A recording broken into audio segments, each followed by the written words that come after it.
We are going to learn about the Cartesian coordinate system.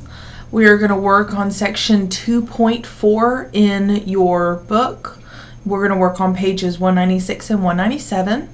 We'll work problem numbers 1 through 5 and then skip to problem numbers 12 through 34 even. So before we can work any of the problems out of the section in the book, we're going to need to know a little bit about the Cartesian coordinate system. What I'm going to draw is called the Cartesian plane, also known as the coordinate plane.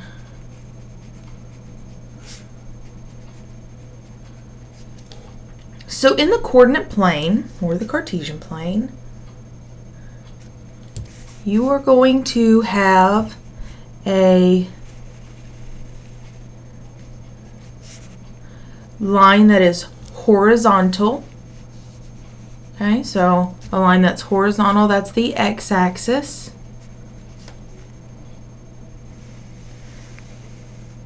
And a line that is vertical, which is our y-axis.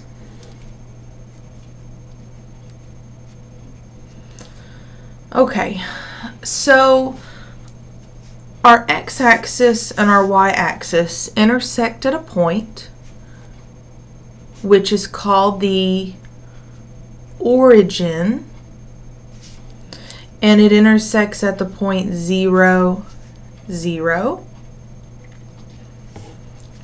So on top of having a horizontal axis, a vertical y-axis, you also have what are called quadrants.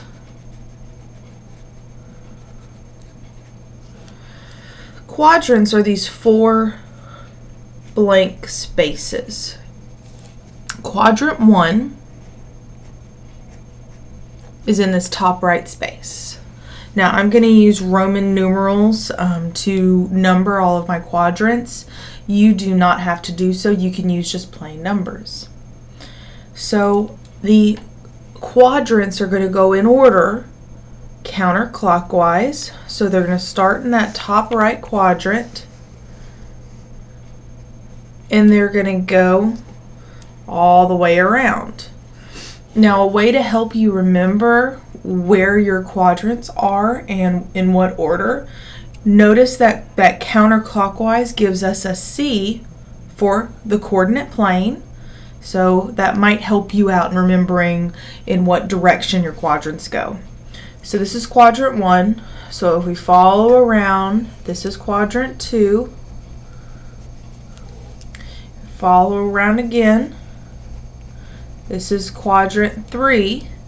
And then our last quadrant is quadrant 4. So our x-axis, it acts kind of as a number line. So if you've got a 0 right here for our x, remember your ordered pairs are an x value first and then a y value. So in our x-axis, if we have a number line that has a 0 right here, all of your numbers to the right of 0 are positive, and all of your numbers to the left of 0 are negative. If you are going on the y-axis, you can imagine as if it's a thermometer. If you go above 0, it's positive. If you go below 0, it is negative. So if I were to travel to quadrant 1, remember your x comes first, then your y. That tells you the order in which you walk on your x or y axis. So I'm going to start here at my origin, and if I want to get to quadrant 1 on my x-axis, I would want to go to the right, because if I went to the left, I'd be going away from quadrant 1. So I would go to the right. So for my x value, I would go in a positive direction because it would be to the right. Now that I've gone to the right, I need to travel on my y-axis. Would I want to travel up or would I want to travel down? The answer would be you would want to travel up to get to that first quadrant. And remember, the up direction is positive. So we would write a positive in that y value. So what this means is that anytime you have a number, let's say 2, 3, where you have a positive number for your x and a positive number for your y, that lets you know that that point will lie in quadrant 1. So if we wanted to go to quadrant 2, which is right here, remember you travel on your x-axis first.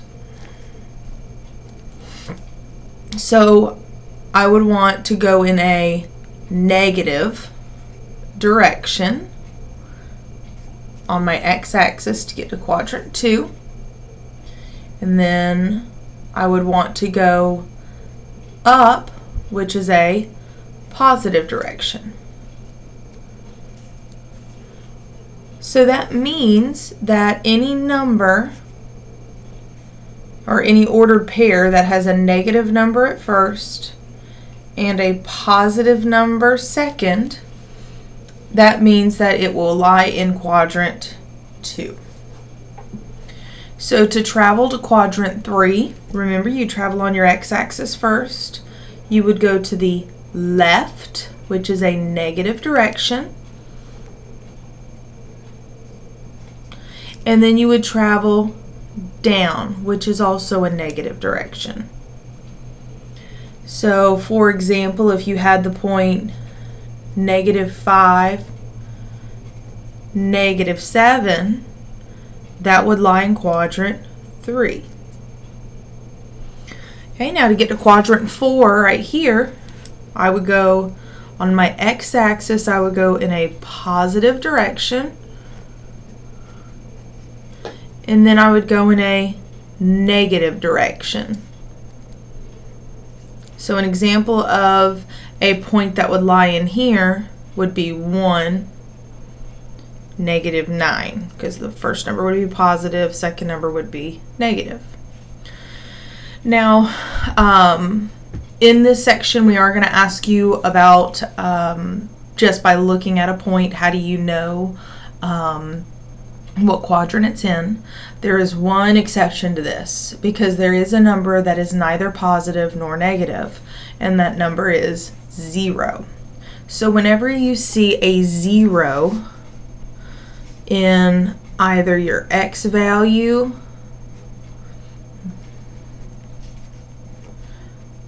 or your y value, that means it's going to lie on an axis.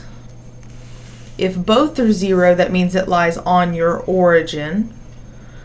If 0 is on your x and you have a number on your y, well, if I go 0 places, and let me put a number to this, let's say 0, 2. Let's say I go 0 spaces left or right, but I go up 2. That means it would lie on my y-axis.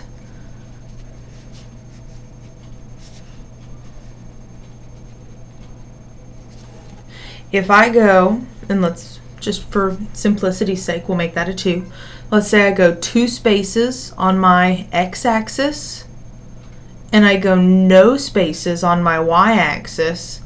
That means that this would lie on my x-axis. So if you have a 0 in your x, it lies on the y-axis. If you have a 0 on your y, it lies on the x-axis. Okay? All right, so that is our Cartesian or coordinate plane. So now let's go ahead and look at the book. So let's see if I can get this set up here to where y'all can actually see it.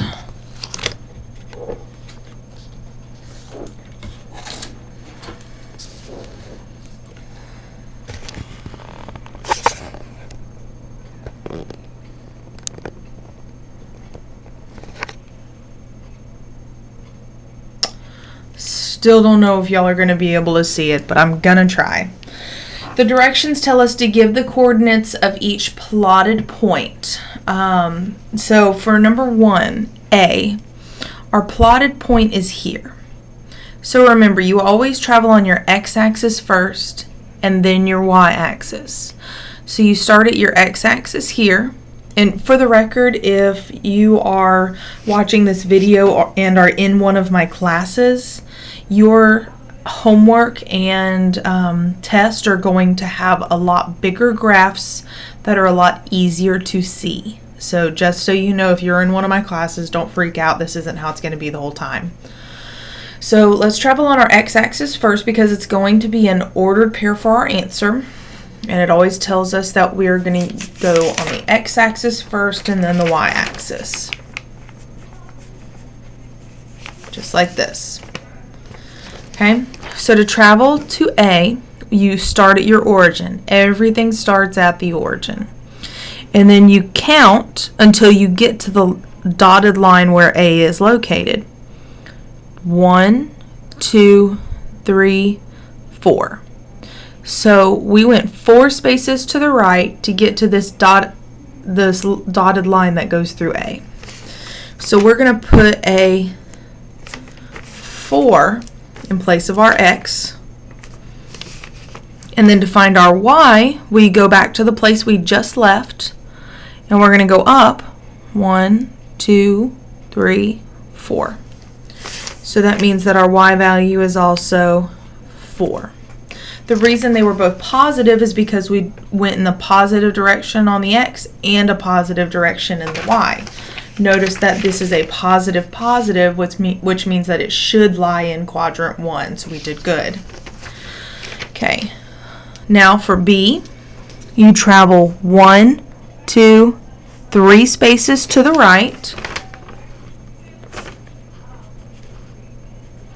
And you're going to travel 1, 2, 3 spaces down. Now, since you traveled 3 spaces down, that down is a negative direction. So that means that we would put negative with that second 3. Okay. Now for C, we have started our origin, and you go on your x-axis first. So I would go 1, 2 spaces to the right, and I would go 0 spaces up or down. So that would be 2, 0, like this, and that lies on the x-axis. Okay. Problem 4, looking at D. So it's in quadrant 2. I challenge you to try and find out what your signs are going to be for your x and y values based on the activity we just did with drawing the coordinate plane. So if you guessed it, you should have a negative number and then a positive number.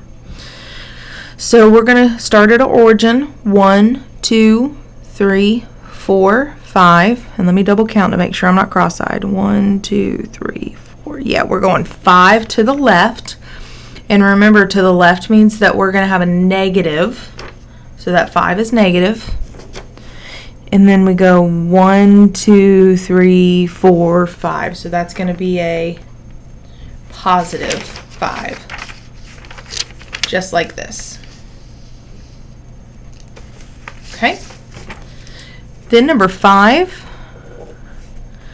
E. So we're going to start at our origin and we go on our x-axis first. So we're going to go to our left.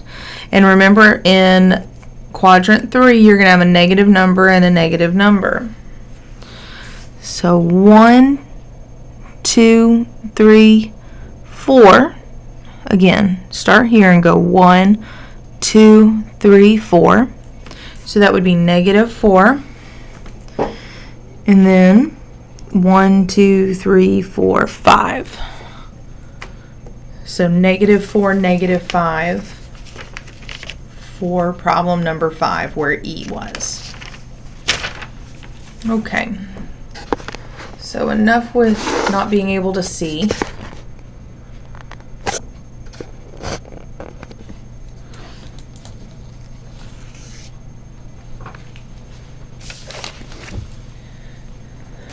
And now we're going to use some graphs.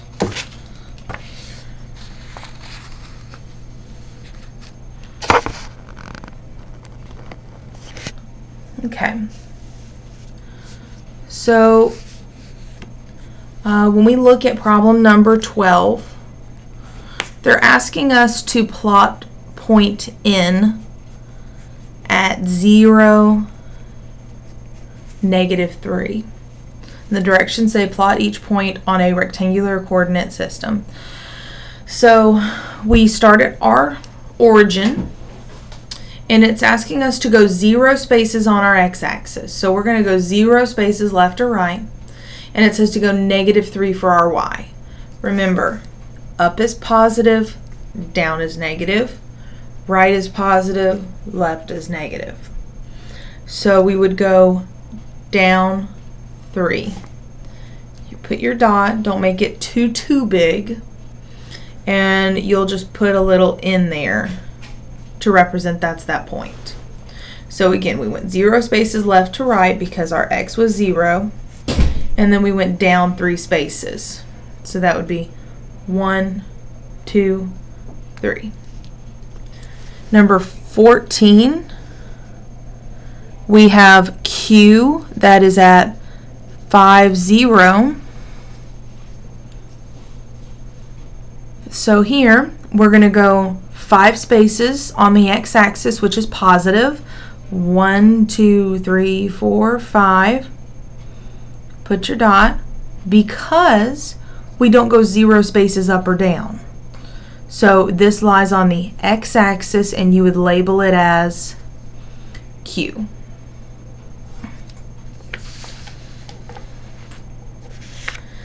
Problem number 16. We have S at -4, -3. And guys, I'm doing these on separate graphs, so y'all are looking at a clean graph every time, but I think on your homework I had you do all of these on one graph. So just so y'all don't freak out when you look at your homework and think I don't give you enough graphs, I think I just want you to put it all on one. So on number 16, S is -4, -3. Start at your origin, and it says to go -4 on your x-axis. So that means we go to the left. 1, 2, 3, 4. And then it tells us to go -3 on our y, which means we're going to go down 1, 2, 3. Put your dot, and then label it as S. Now, you can also, before you plot a point, you can also look at those signs and say, okay, what quadrant is going to be in? And we could say off the bat it's going to be in quadrant 3 because we see all negatives there. So that's a way of checking your work. 18, they want us to plot G at 4, 3. So if we remember correctly, that's going to lie in quadrant 1. Start at your origin, and you're going to go 4 on your x-axis. So that would be 1, 2, 3, 4. Don't put your dot just yet. Now you've got to go 3 on your y. 1, 2, 3. And that's G.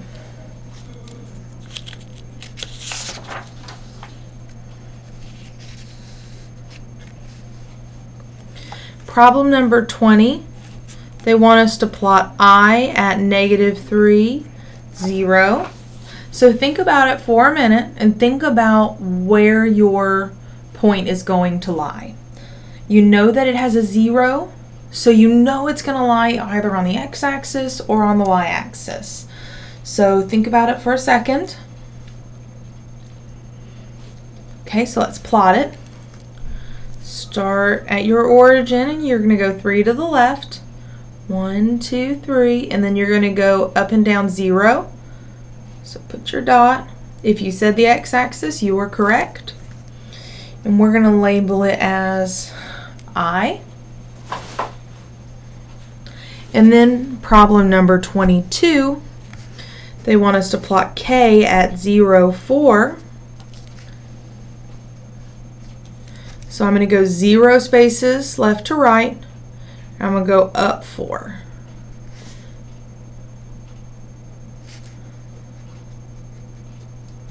and that lies on our y-axis. Okay. So now in the next set of instructions, on numbers 24 through 34 even, they tell us to give the quadrant in which each point is located or the axis on which the point lies. So on 24, we have -3, 2. So if you look back at our little picture we drew, a negative and a positive means it's going to lie in quadrant 2.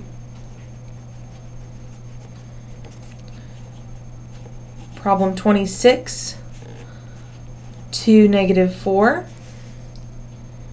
So a positive and a negative is going to lie in quadrant 4.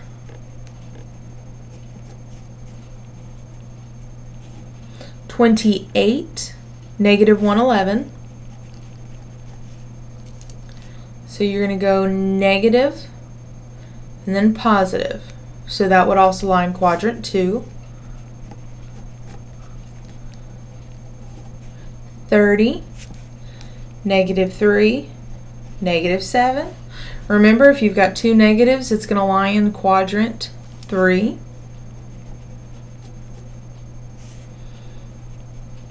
32, -3, 0.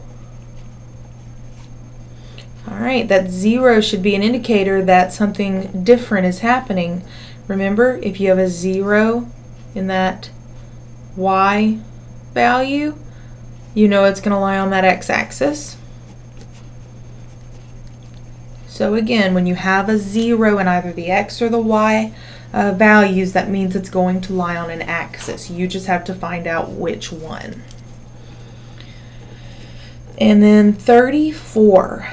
They are trying to trick you on 34. They give you -3 and 4 2/3. The fact that 34 is a fraction should not freak you out.